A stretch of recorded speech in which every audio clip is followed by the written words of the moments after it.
Therefore, since brevity is the soul of wit, and tediousness the limbs and outward flourishes, I will be brief. Hello, and welcome. I'm Doug Powers, and I'm going to be directing Hamlet at Bardfest 2019. And this is Hamlet at Bardfest 2019, the podcast. I've titled this introductory episode, Limbs and Outward Flourishes.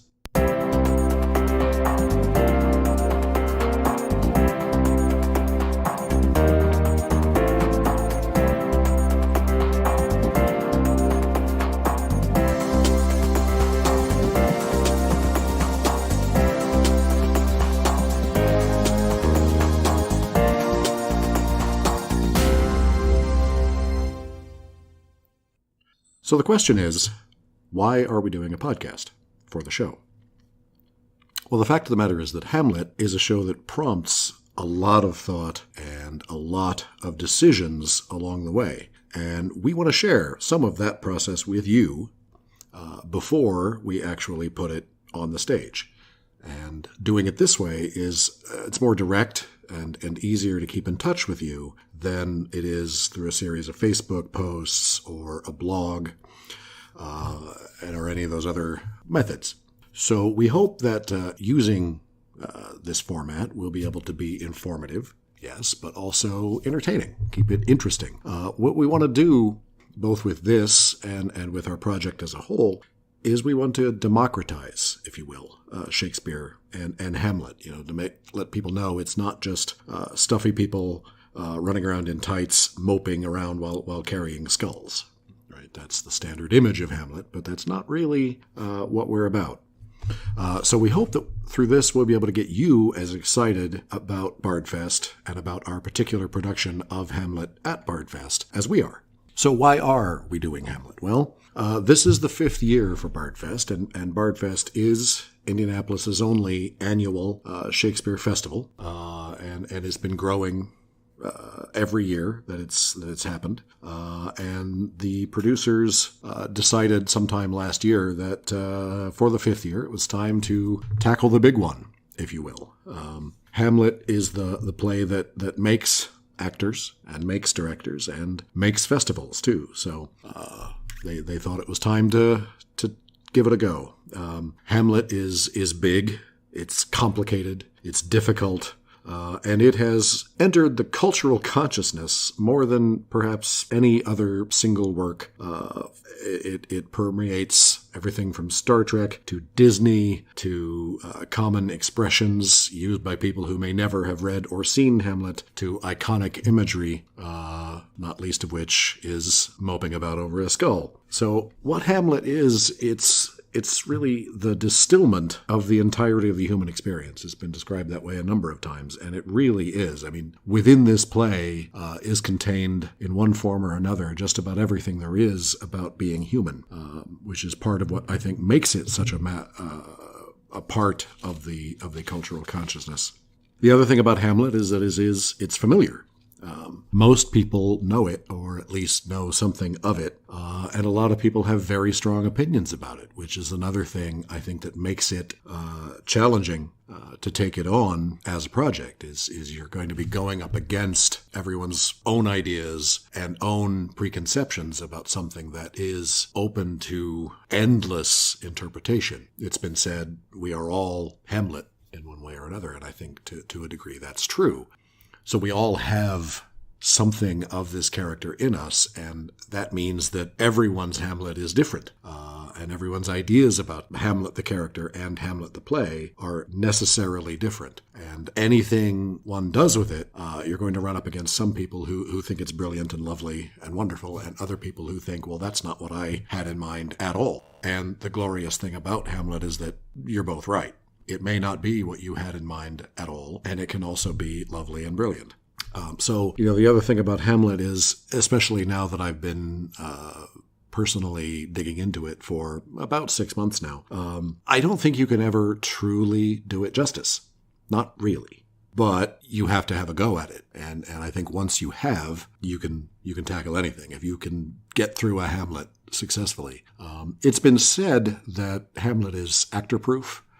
I suppose that makes it director-proof as well. I'm not sure I entirely agree with that. I have seen some Hamlets that I think, in my opinion, missed some really important bits, just missed the mark and fell short.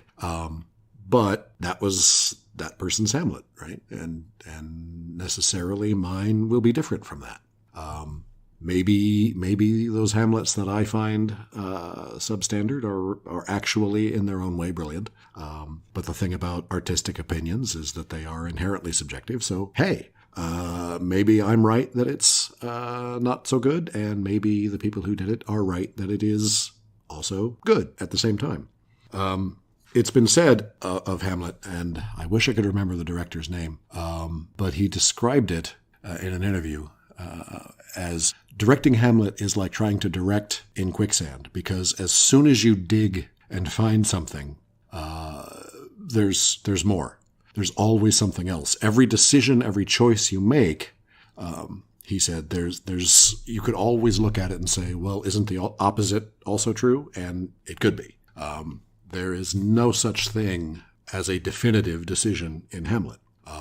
Last year I directed at Bardfest The Merchant of Venice, and that has its own challenges, of course, but it was nothing like this.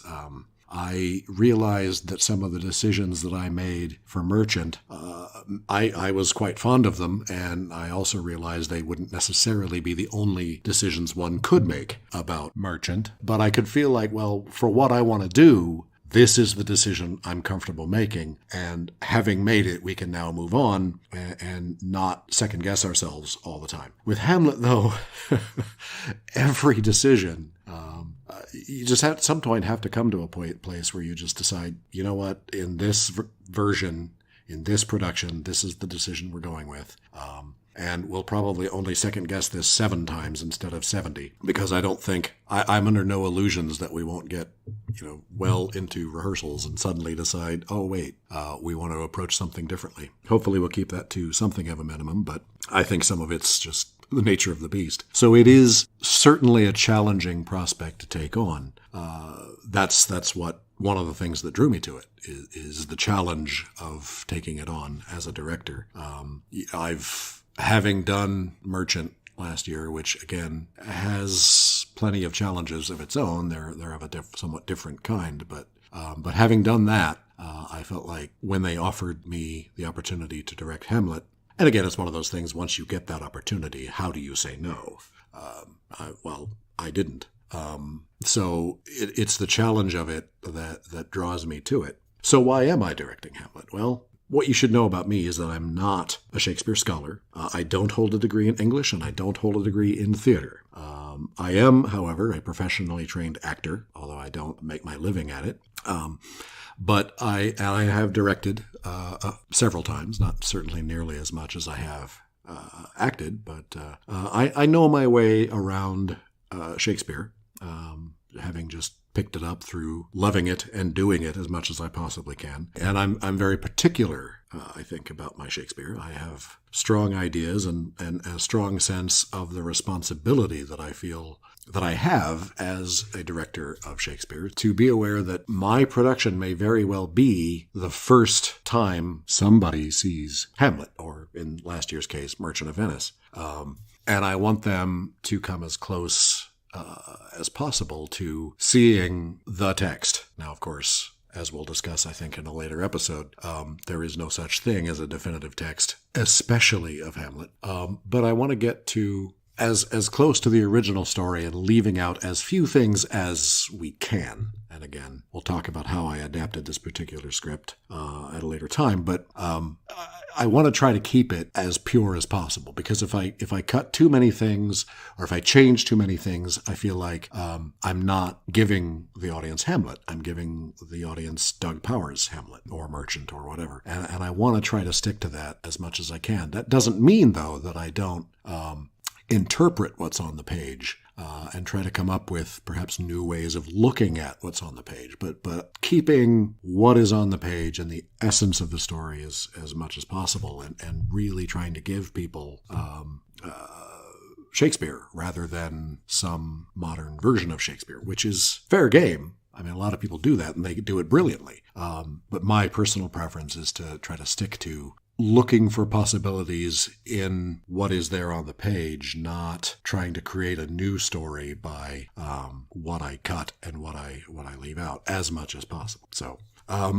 So with that, that was part of the reason why, after a fairly successful go at directing Merchant last year, the producers of Bardfest offered me the opportunity to direct Hamlet, and I jumped at it.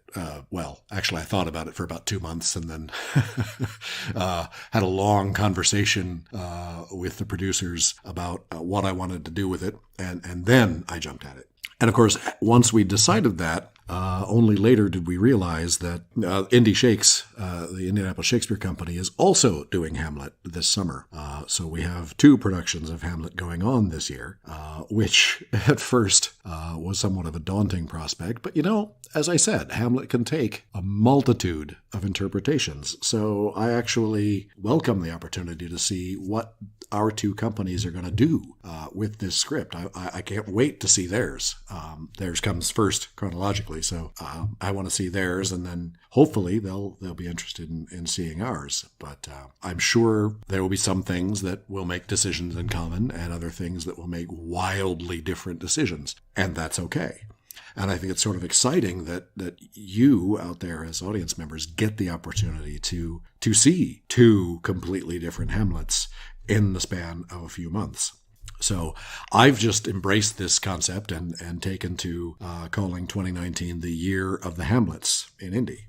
So with this sort of baseline introduction, what are some things we can look forward to as we develop this podcast in the weeks between now and Bardfest in October? I want to dig into how we are analyzing and interpreting the script. I want to give you some behind-the-scenes looks at our process. Hopefully we'll be able to schedule some discussions with the cast members and with some of the producers, maybe even some of the directors of the other productions at Bardfest. And a lot of it we will figure out as we go along.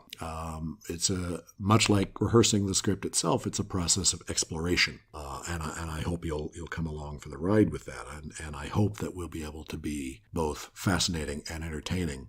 I love watching people and listening to people think about and talk about Shakespeare and about Hamlet. And so this is my opportunity to spread that joy to you and to share my thoughts and my process and the rest of us who are become involved with this project with you. And as Polonius said, hopefully we'll be able to offer lots of limbs and outward flourishes along the way. So to explore our particular production, as well as Bardfest as a whole, how do you find us? Well, the festival itself, the website is indiebardfest.com. They're also on Facebook as Indie Bardfest.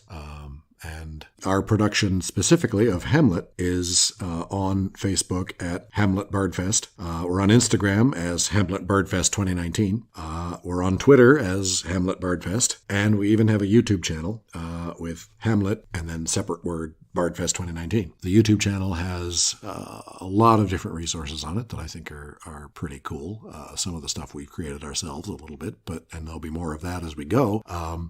We also have a lot of background about Hamlet, some tips into it, and as well as a lot of tips and insight on how to act Shakespeare. Which those of you who might be listening to this who end up in the cast might be fascinated by, and also those of you who aren't but have thought, well, gee, I'm intimidated and daunted by Shakespeare. Well, we have resources out there on our YouTube channel that you can check out and hopefully start to get a little more comfortable with it, so that maybe in the 6th Bardfest or any other productions that come along in the meantime, you'll be ready to take it on yourself.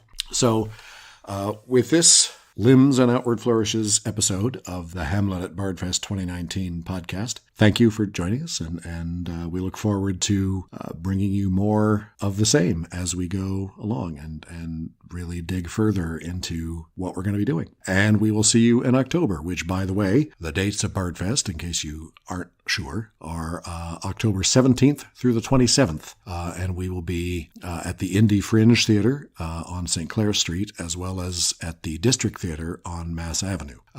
Hamlet, we will be on the Basile stage, which is the larger one in the front of the Indy Fringe building. And as at the time of this recording, we're about 16 hours or so from the first day of auditions for Bardfest. So very soon we will start assembling a cast. And I'm sure that in an upcoming episode we will have a cast announcement to give you, as well as I said, hopefully the opportunity to talk to some of the cast members as we go and see how their processes evolve throughout the whole thing. So we hope you come along for the ride. Thanks for joining us.